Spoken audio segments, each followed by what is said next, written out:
Magandang araw guys. Nakatanggap ka na ba ng ganito? Ayan, branded content tagging sa profile mo. So, ang topic natin ngayon para sa mga profile, yung mga may natanggap na branded content tagging sa monetization nila. Diyan sa may recommendation.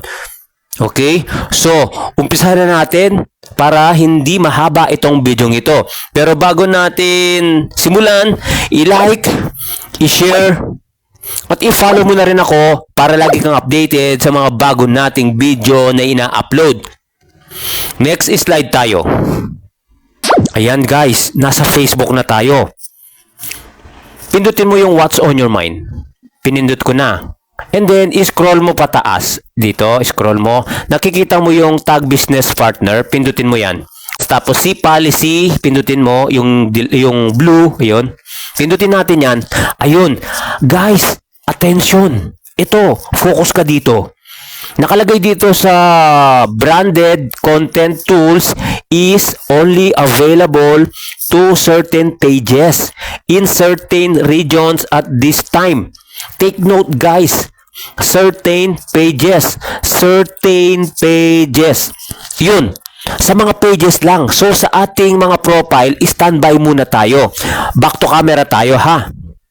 Oh, ayun ka-success. Nakita mo na, nakatanggap ka ng branded content tagging dyan sa profile mo, sa monetization. Standby muna. Ignore mo lang muna yon. Huwag ka munang gagawa na mag-tag sa mga business o mag-post sa wall mo, sa profile kasi napaka-delikado nun.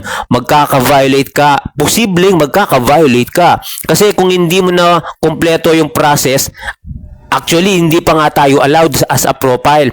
Sabi, certain pages lang. So, huwag kang palilito. Ang topic natin ngayon, yung branded content tagging, wag muna nating gamitin yon kasi sa certain pages lang yon. Pag ginamit mo yon, may posibilidad, uulitin ko lang, na may ma-violate tayo policy ni Facebook. Okay? Bago ko tapusin ang video ito, kung may natutunan ka sa video ito, paki-like, paki-share, at mag-follow ka na rin para lagi kang updated sa mga bago nating video na ina-upload. Maraming salamat ka-success at see you sa mga susunod nating mga video. Bye-bye!